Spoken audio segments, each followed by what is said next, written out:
সন্ধ্যারানী জামাই এবং ছেলে মারা গেছে, ছেলে আত্মহত্যা করে মারা গেছে, আর জামাই ব্রেন ক্যান্সারে মারা গেছে। তো সন্ধ্যারানী বলেন যে উনি নাকি দেখছেন যে তার ছেলে মারা গেছে 15 বছর আগে, তার ছেলে এবং জামাই ফিরে আসছে। আসার পর সন্ধ্যারানীকে দেখে হাউমাউ করে কান্না করছে, হাউমাউ করে কান্না করে বলছে আমরা ভালো নাই, কষ্টে আছি। এবং এটা নাকি এলাকার লোকজনও দেখছে, এটা সন্ধ্যারানীর বক্তব্য। এবার আসি মূল কথায়। মূল কথা হলো, জিনেরা অনেক রূপ ধারণ করতে পারে। হতে পারে যে সন্ধ্যারানীর ছেলের বা জামাইয়ের রূপ ধারণ করে আসছে, এটাও হতে পারে। হতে পারে যে তারা জাহান্নামের আগুন যে কষ্ট কী জিনিস এটা তারা উপভোগ করতেছে, যার কারণে চলে আসছে।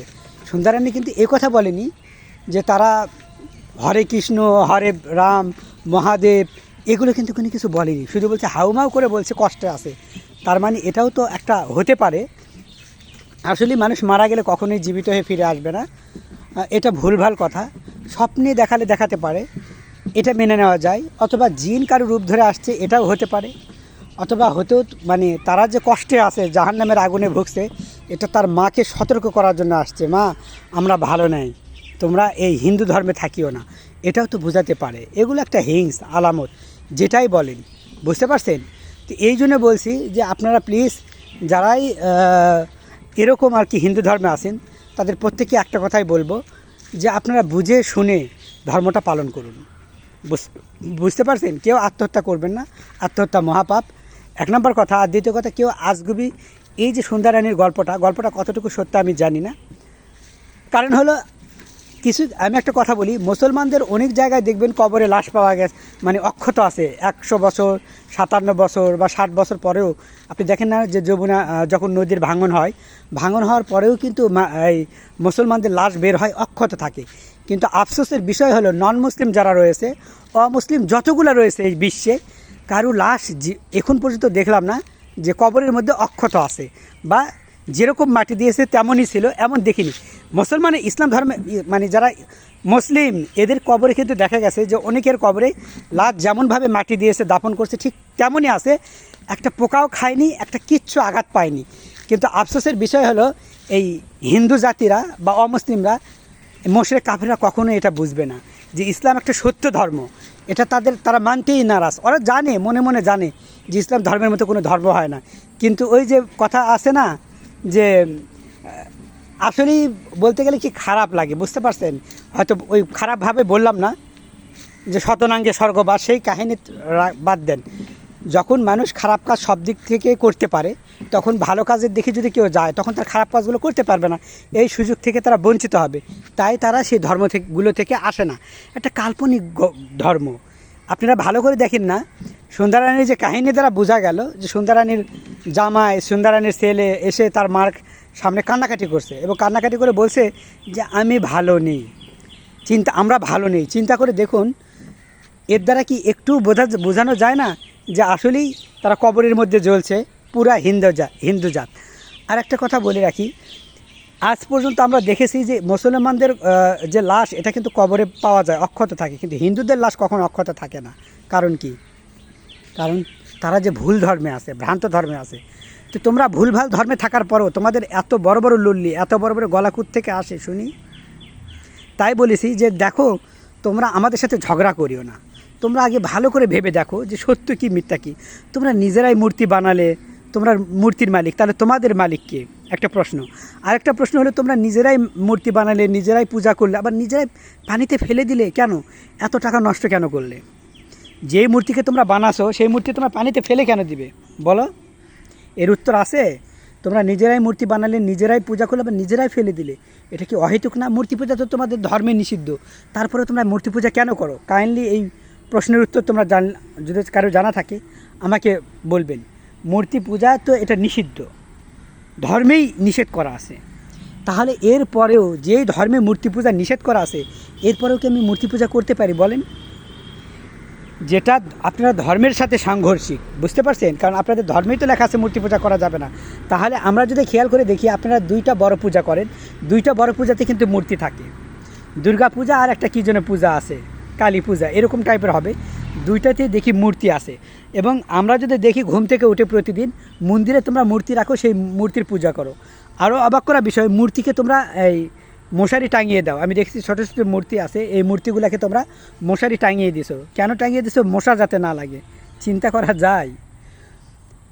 আরে মানে কতটা মানুষ মূর্খ হলে এই কাজগুলো করে থাকে তারা। যেখানে ধর্মেই লেখা আছে মূর্তি পূজা করা যাবে না, তাহলে তারপরেও তোমাদের ঠাকুরও তো সেই মূর্তি পূজা করতেছে, তাই না? রাইট? ওরা কী যেন বকাং ফকাং ফকাং ফকাং এরকম ওই কী যেন বলে, এগুলোর মানি টানি কেউ বোঝে না। ফকাং চকাং এরকম বিয়ের সময়ও আমি দেখছি ঘগাং ঘগাং এরকম বলার, এরকম আগুনে কী যেন ফিকা দেয়। ভাই, আগুন কী জন্য জ্বালান এটা আমার এখনও বোঝা আসেনি। আপনারা যে আগুন, অগ্নি সাক্ষী, আগুন কখনো সাক্ষী হতে পারে বলেন? সাক্ষী যদি মানুষ হতে পারে, কিন্তু আগুন তো সাক্ষী হতে পারে না, পশু সাক্ষী হতে পারবে না। কারণ হলো তারা তো কথা বলতে পারে না। আমরা মানুষেরা কথা বলি, যদি কারো সাক্ষী হয় তাহলে মানুষ সাক্ষী হবে, আগুন কেন সাক্ষী? এটা একটা প্রশ্ন। এই প্রশ্ন উত্তর দিয়ে যাবেন, এটা খারাপভাবে বলছি না, আপনারা নিজেই বলেন। যে ধর্মের বই লেখা আছে যে মূর্তি পূজা করা যাবে না, না নাচতে তাতে মাসতে, তোমরা মূর্তি পূজা করিও না। এবং করিও না শুধু না, যারা মূর্তি পূজা করবে তাদের চামড়া তুলে না বেত্রাঘাত করে, এমন কিছু আছে। ইভেন কি এটা এক জায়গায় নেই, অনেক জায়গায় আছে আর কি, মূর্তি পূজার বিরুদ্ধে কথা বলা আছে। তাহলে এতগুলা হিন্দু আছে, তোমাদের এতগুলা হিন্দুরা, তোমরা দেখছি সবাই মূর্তি পূজা করো। এবং তোমাদের বাড়িতে গেলেও আমরা মূর্তি, ছোটো ছোটো মূর্তি দেখতে পাই। গজানন, গণেশ, মামির যে ভাগনায় মামিকে রেপ করছে সেই মূর্তি, তো এই টাইপের মূর্তি আমরা দেখতে পাই। তাহলে এতগুলা মূর্তি আপনারা কেন বানালেন যেখানে ধর্মেই নিষিদ্ধ আছে মূর্তি পূজা করো না? আমার কথা হলো, তোমার ধর্মের বইয়ে যা লেখা আছে তুমি মানবে, রাইট? তাহলে তোমাদের ধর্মে লেখা আছে মূর্তি পূজা করো না, এর পরেও তোমরা কেন মূর্তি পূজা করো এটা আমার জানাও। তোমরা কি ধর্মের বিরোধিতা করছো না? তাহলে তোমরা কেমন হিন্দু যে তোমরা নিজেরা ধর্মের বিরোধিতা করো? আর একটা কথা বলে রাখি, তোমরা যে দুর্গাকে বানিয়েছো একটা রূপে, তারপরে কী যেন একটা হাতি মূর্তি, মানে ওই কী যেন হাতির কাল্লা কেটে যে মানুষের মূর্তি, গণেশ মূর্তি বানিয়েছো, আরও অনেক মূর্তি বানিয়েছো।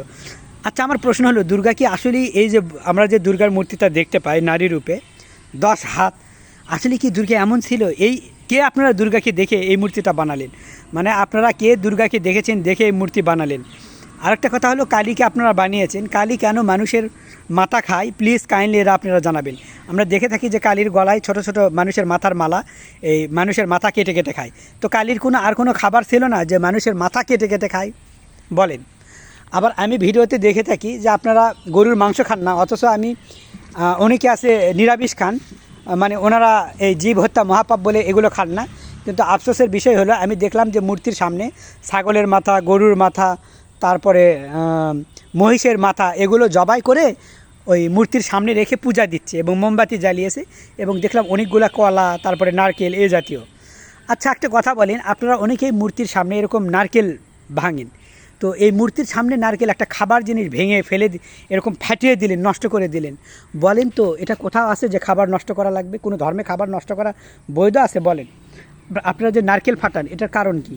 নারকেল ফাটালে কি হয় এটা জানাবেন। আর মূল কথা হলো, আমার মূল কথা একটাই, তোমাদের ধর্মেই লেখা আছে মূর্তি পূজা করা যাবে না, এরপরে তোমরা মূর্তি পূজা কেন করো? তোমাদের ধর্মকেই তোমরা কেন মানো না? ধর্মের সাথে তোমরা কেন সাংঘর্ষিক? এটার উত্তর প্লিজ আপনারা অবশ্যই, যদি কোনো হিন্দু জানা থাকে দিবেন, যে মূর্তি পূজা নিষেধ থাকা সত্ত্বেও, এটা কাল্পনিক কাহিনী দিয়ে চলবে না, সুস্পষ্ট প্রমাণ দিয়ে বলতে হবে। মূর্তি পূজা যেহেতু নিষিদ্ধ, এরপরও আপনারা মূর্তি পূজা কেন করেন? আপনার ধর্মের যেটা লেখা আছে এর বিরোধিতা আপনারা কেন করেন? এবং সবাই, শুধু আপনি একা করেন না, হিন্দুদের যত বড় বড় ঠাকুর আছে তারাও করে। ইভেন কি তারা গরুর মূর্তি বানিয়ে গরুর মূর্তির পর্যন্ত পূজা করে। গরুর মূর্তি বানিয়ে গরুর মূর্তি জ্ঞান পূজা করেন, এটা আমাকে বলেন। মূর্তি পূজাই যেহেতু নিষিদ্ধ, এরপরও আপনারা মূর্তি পূজা কেন করছেন আমি এটা জানতে চাই। প্লিজ আপনারা জানাবেন।